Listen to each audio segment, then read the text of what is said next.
Hi hello friends, welcome back to our channel. இன்றைக்கி நம்ம சேனலில் பார்க்க போகிற செக்மெண்ட் என்னென்னு பார்த்தீங்கன்னா ரெசிபீஸ். அதில் இன்றைக்கி ராகி வடை எப்படி பண்ணுறதுன்னு பார்க்கலாங்களா. ராகி வடை, ராகி பக்கோடா எல்லாமே ஒரே ஐட்டம் தாங்க. இது என்னோடய ஸ்டைலில் நான் செஞ்சுருக்கேன். இதுக்கு நான் 3 மீடியம் சைஸ் பெரிய வெங்காயம் எடுத்திருக்கேங்க. இதே உங்கள்கிட்ட பெரிய வெங்காயமாக இருக்குது, ரொம்ப பெரிய சைஸாகவே இருக்குன்னா 2 போதுமான அளவுக்குங்க. அதை நான் மீடியம் சைஸில் கட் பண்ணியிருக்கேன். இது கூடயே நான் ஒரு 3 இது கொத்தளவுக்கு இருக்கக்கூடிய அளவுக்கு முருங்கைக்கீரை எடுத்திருக்கேங்க. அது தண்டு நடுவில் கொஞ்சம் சின்ன சின்ன தண்டு இருந்துட்டாலும் கூட ஓகே. பட் பெரிய தண்டு இல்லாமல் பார்த்துக்குங்க. நிறைய எந்த அளவுக்கு நீங்கள் முருங்கைக்கீரை ஆட் பண்ணுறீங்களோ அந்த அளவுக்கு நல்லதுங்க. ஏன்னா ரொம்பவே ஃபைபர் ரிச்சு. முருங்கைக்கீரை சாப்பிட மாட்டேன்னு சொல்கிற குழந்தைகள கூட இப்படி வச்சு நம்ம சாப்பிட வச்சிடலாங்க. அது போக ராகி இதுக்கு பார்த்திங்கன்னா சாப்பிடும்போது ஒவ்வொரு கடிக்கும் ரொம்பவே டேஸ்ட்டாகவும் கிடைக்கும். அது போக நான் காரத்துக்காக இன்றைக்கி வரமிளகாய் யூஸ் பண்ணுறேன். உங்களுக்கு பச்சை மிளகா பிடிக்கும் அப்படின்னு நினச்சிங்கன்னா நீங்கள் ஒன்று அரைச்சி சேர்த்திக்கிங்க, இல்லை ரொம்ப ரொம்ப பொடி பொடியாக கட் பண்ணிக்கோங்க. நான் 2 வரமிளகா எடுத்திருக்கேன், மீடியம் சைஸ் வரமிளகா எடுத்திருக்கேன். அதுவும் சரி பொடி பொடியாக கட் பண்ணியிருக்கேன். நல்லா கையிலே பிச்சு போட்டுருங்க, விதை முதற்கொண்டு உள்ளே விழுந்துடணும். ஏன்னு கேட்டிங்கன்னா குழந்தைங்க சாப்பிடும்போது இந்த மிளகாயோட தோலே பார்த்திங்கன்னா ரொம்ப காரமாக இருக்கும்.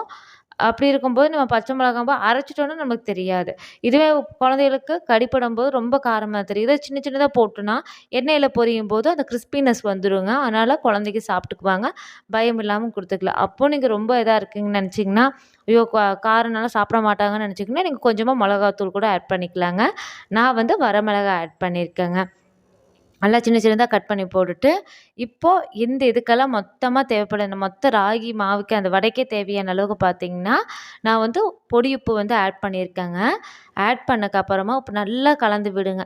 ஏன்னா நம்ம உப்பு போடும்போது ஏற்கனவே வெங்காயம் தண்ணி விடுங்க. உப்பு போடும்போது இன்னுமே நிறைய தண்ணி விடும்.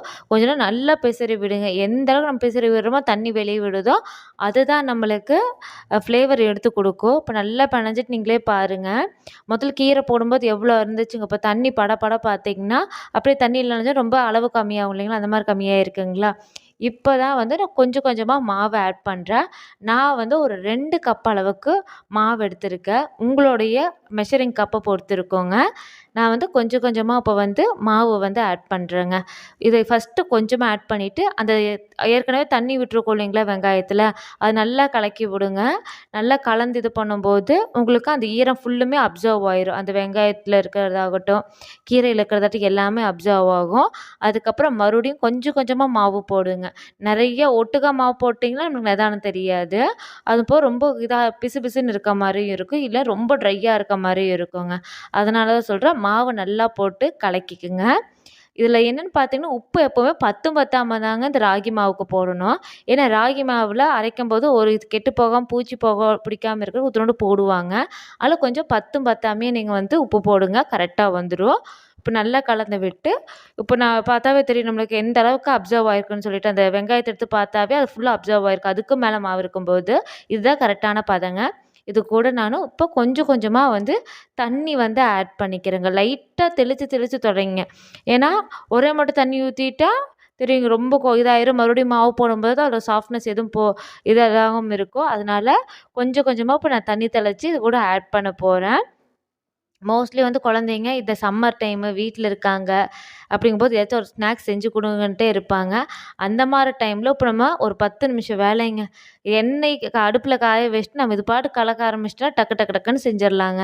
பாருங்கள், மாவு நல்லா அழுத்தம் கொடுத்து பிணையுங்க. அப்போ தான் நம்மளுக்கு எண்ணெய் குடிக்கிறது ரொம்பவே கம்மியாக இருக்கும். நல்லா அழுத்து பிணைஞ்சு விடுங்க. மோஸ்ட்லி இந்த டைமில் சம்மர் டைம்ங்கும்போது ரொம்ப அனிமிக்காக இருக்க குழந்தைகளுக்கு நம்ம ரத்தம் ஏற்றணும்னு பார்ப்போம். அது பெண் குழந்தைங்கன்னா பீரியட்ஸ் டைமில் அந்த வயசுக்கு வரக்கூடிய பருவத்தில் இருக்கக்கூடிய குழந்தைகள்லாம் பார்த்திங்கன்னா ரொம்ப அனிமிக்காக இருப்பாங்க. ஆணாக இருக்கட்டும் பெண்ணாக இருக்கட்டும் எந்த குழந்தையா இருந்தாலும் நம்ம தான் பார்த்துக்கணும். நல்ல ஹெல்த்தியாக வளர்த்துறதும் நம்மளோட இதுதாங்க, பொறுப்பு தாங்க. இதுக்கு நான் ஒரே ஒரு கைப்பிடி அளவுக்கு பொட்டுக்கடலை எடுத்திருக்கேன். பொட்டுக்கடலையை நல்லா கலந்து விடுங்க.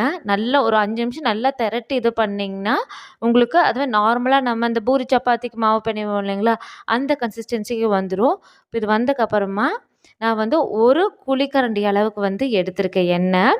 நல்லா கலந்து விடுங்க. இந்த ப்ராசஸ் எதுக்காக இது பண்ணுறேன்னு கேட்டிங்கன்னா, உங்ககிட்ட டால்டா இருந்துச்சுன்னா, டால்டாவும் ஆட் பண்ணிக்கங்க. நான் வந்து மோஸ்ட்லி டால்டா வந்து ப்ரிஃபர் பண்ண மாட்டேங்க. அதனால தான் நான் எண்ணெய் ஊத்துறேன். நீங்க உங்களுக்கு டால்டா ப்ரிஃபர் பண்றதா இருந்தா, டால்டா உருக்கியோ இல்ல டைரக்ட்டாவோ கூட நீங்க ஆட் பண்ணிக்கலாம். இப்ப நல்லா பெனஞ்சு விடுங்க. அந்த எண்ணெயெல்லாம் எல்லா பக்கம் பரவற மாவு ஃபுல்லும் எல்லா இதுலயும் பரவற மாரி பண்ணிட்டு, மறுபடியும் அத உருண்ட புடிச்சு ஒரு 5 to 10 மினிட்ஸ் வரைக்கும் விடுங்க. நல்லா வந்து ஊறணும். அப்பதான் நம்மளுக்கு ஃப்ளேவரும் எடுத்து குடுக்கும். இப்போ இந்த இது ஆனதுக்கப்புறமா பார்த்தீங்கன்னா, தனியா நம்ம வாணலியில எண்ணெய் வச்சு நல்லா அடிகனமான அ வாணல வச்சு, வடசட்டி வச்சு, எண்ணெய் நல்லா காஞ்சக்கப்புறமா செக் பண்ணி பாருங்க. ஒரு தடவ போட்டு பாருங்க. காஞ்சிச்சுன்னா ஆஸ் யூசுவல் ப்ராசஸ் தாங்க. நான் வந்து சின்ன சின்னதா தட்டி போட்டுருக்கேங்க. உங்களுக்கு வந்து பெருசா வேணும் அப்டின்னா, உங்களோட விருப்பப்படி. நான் வந்து சின்ன சின்னதா தான் போட்டுருக்கேன். ஏன்னா பிளேட்ல வைக்கிறதுக்கும் ஈஸியா இருக்கும். பசங்களுக்கும் ரொம்ப டக்குனு சாப்பிட்றதுக்கு ஈஸியா இருக்கும்னு சொல்லிட்டு தான் எடுத்து போட்டு பொரிச்சா சூப்பரான பக்கோடா ரெடி. மறக்காம நம்ம சேனல சப்ஸ்கிரைப் பண்ணி சப்போர்ட் பண்ணுங்க. ட்ரை பண்ணிட்டு எப்படி இருந்துச்சுங்கிறத மறக்காம கமெண்ட் பண்ணுங்க. தேங்க்ஸ் ஃபார் வாட்சிங்.